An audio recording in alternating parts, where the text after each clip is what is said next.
Pertempuran Mohacs, kekalahan memalukan koalisi Eropa.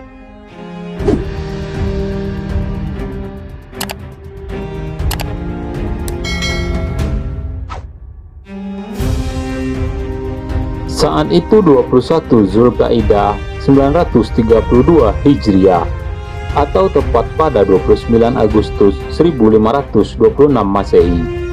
Tanggal yang sangat menyesakkan dada orang-orang Eropa dan kerajaan-kerajaan Kristen lainnya, yang membuat mereka trauma dan takut untuk berurusan melawan umat Muslim dan mewariskan dendam kepada generasi Islam setelahnya. Hal apakah yang membuat orang-orang Eropa begitu trauma dan ketakutan akan tanggal 29 Agustus 1526 Masehi? Trauma apakah itu? Ternyata orang Eropa begitu trauma serta sangat ketakutan atas kekalahan koalisi Kristen mereka dalam melawan Sultan Sulaiman Al-Kanuni di Perang Mohacs. Bahkan ada pepatah dari Hungaria yang berbunyi, "Kekalahan terburuk kita adalah di Mohacs."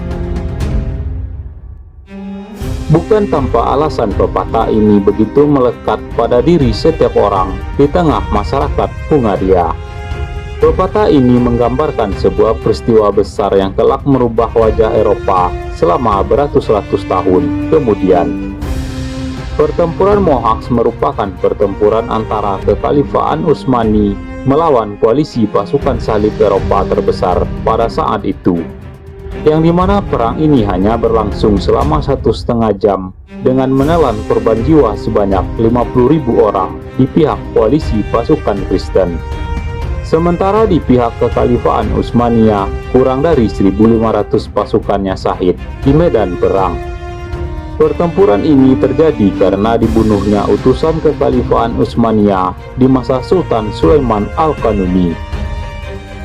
Utusan khalifah itu dibunuh oleh Raja Hungaria, yaitu Louis II, ketika hendak menarik jizyah yang biasa diberikan Raja Louis II kepada Khalifah Utsmani sebelumnya, yaitu Sultan Selim I. Raja Louis II menganggap Sultan Sulaiman Al-Kanuni yang menggantikan Sultan Selim I sebagai seorang anak belia berusia 26 tahun, yang tidak mungkin bisa melawan dan tidak sekuat ayahnya, yakni Sultan Selim I. Maka dengan sombongnya Raja Louis II membunuh utusan khalifah itu.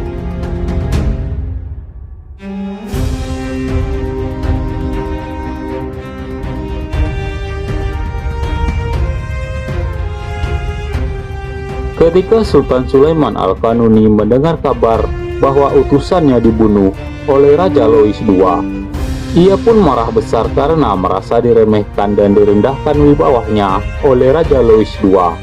Lalu Sultan Sulaiman segera memerintahkan untuk mengumpulkan seluruh pasukan terbaiknya dari segenap penjuru negeri dan mendeklarasikan perang kepada kerajaan Hungaria dan juga Eropa.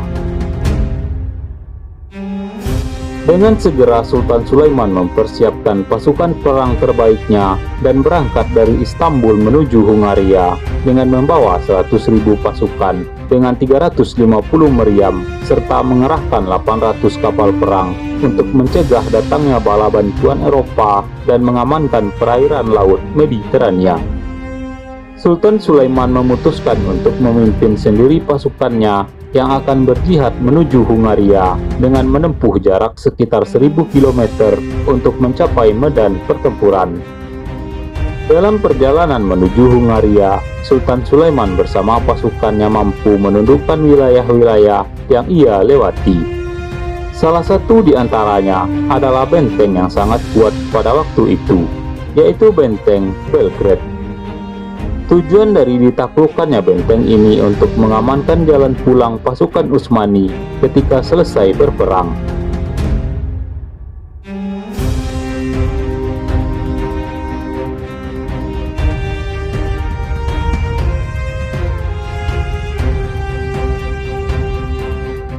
Ketika mendapatkan kabar bahwa ada pergerakan besar pasukan Utsmani yang sedang menuju wilayahnya, Raja Louis II baru menyadari bahwa yang ia hadapi adalah seorang khalifah muda yang kuat.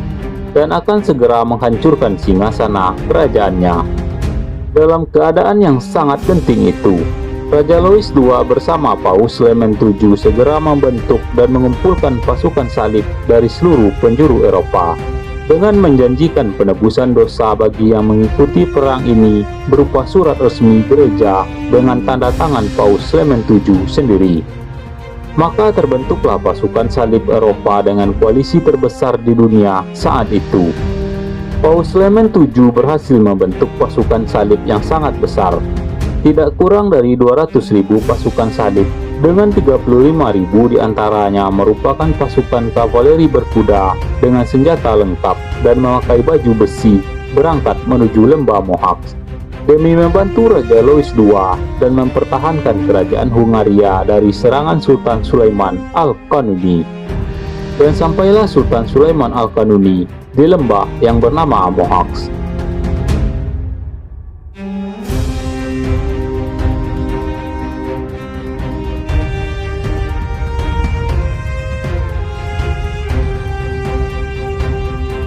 Sultan Sulaiman sudah tiba lebih dahulu dan menunggu kedatangan pasukan koalisi Kristen Eropa di lembah Mohacs yang terletak di selatan Hungaria dan timur Rumania.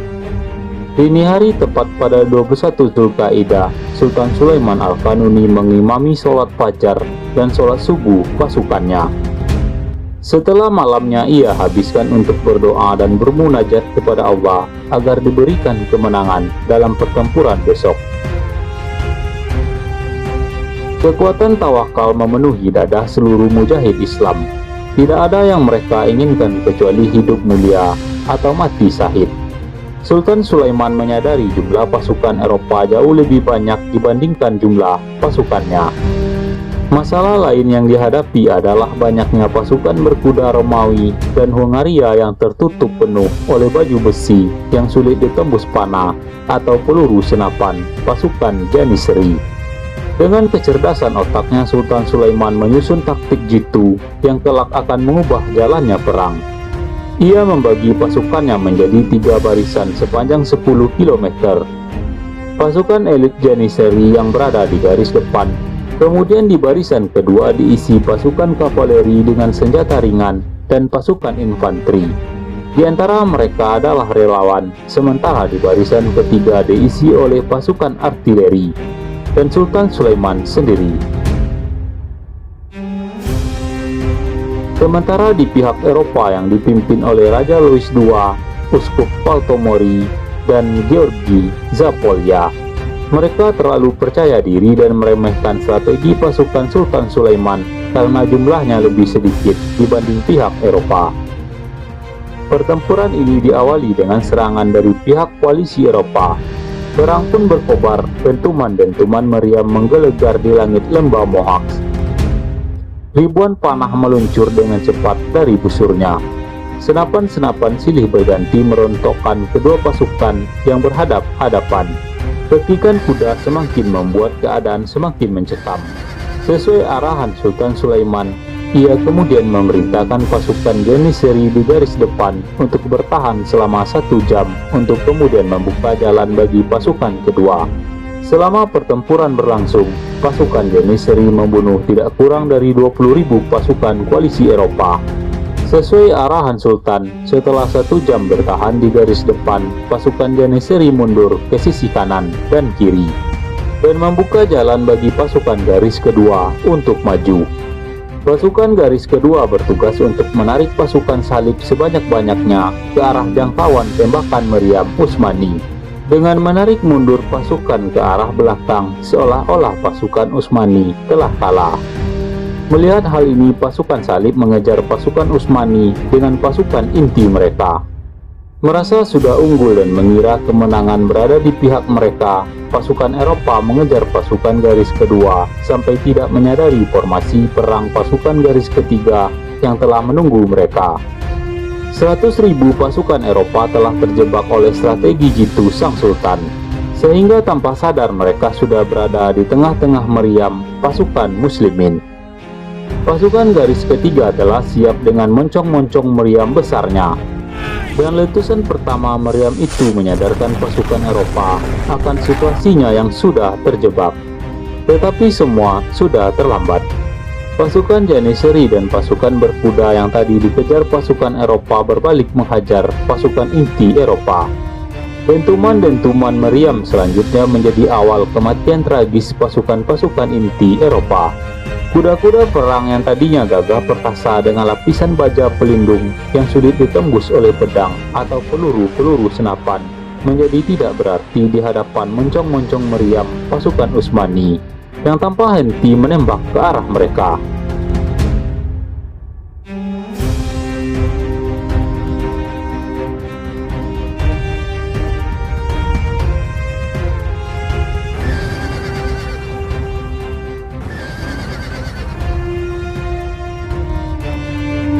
Sisa-sisa pasukan Eropa kocar-kacir tanpa arah. Mereka berusaha mundur, tetapi di belakang mereka hanya ada sungai. Sehingga banyak juga di antara mereka yang mati konyol karena berdesak-desakan dan tenggelam di sungai Danube, termasuk Raja Hungaria serta para uskup. Perang ini berakhir dengan terbunuhnya Raja Hungaria, Louis II di sungai Danube.